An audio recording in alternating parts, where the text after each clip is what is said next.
नमस्कार, प्रणाम दोस्तों। मैं हूं पूजा उपाध्याय। मैं अपने YouTube चैनल में आप सभी का स्वागत करती हूं। गाने जा रही हूं जनेऊ कराते समय का गीत। अगर गीत मेरी आप लोग को पसंद आए तो लाइक करिए, मेरे चैनल को शेयर करिए, सब्सक्राइब करिए और कमेंट बताइए गीत आप लोग को कैसी लगी। वरिया के नीचे नीचे बरुआ फिरे, सिरे घाम लगतु हई हो। अरे अरे बाबा कवने रामा हो, सिरे छत्र छवउताऊ हो।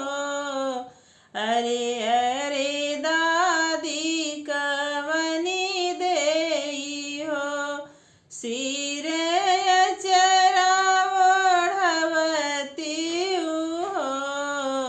ओरिया के नीचे नीचे बरुआ फिरे, सिरे घाम लगतु हई हो।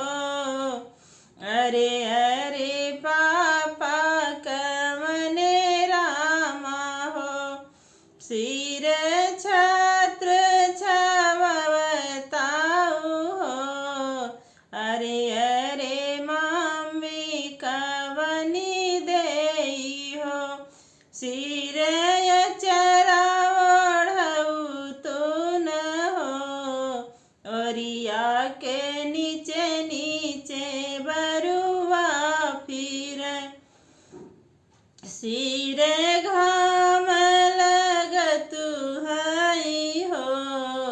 अरे अरे चाचा कवने रामा हो, सिर छत्र छवउताऊ हो। अरे अरे चाची कवनी देई हो, सिर चरा ओढ़वतीऊ हो। वरिया के नीचे नीचे बरुआ फिरे, सिरे घाम लगतु हई हो।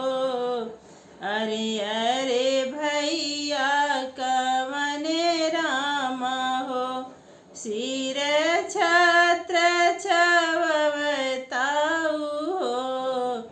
अरे अरे भाभी कवनी देई हो, सिरे चरा ओढ़वतीऊ हो। ओरिया के नीचे नीचे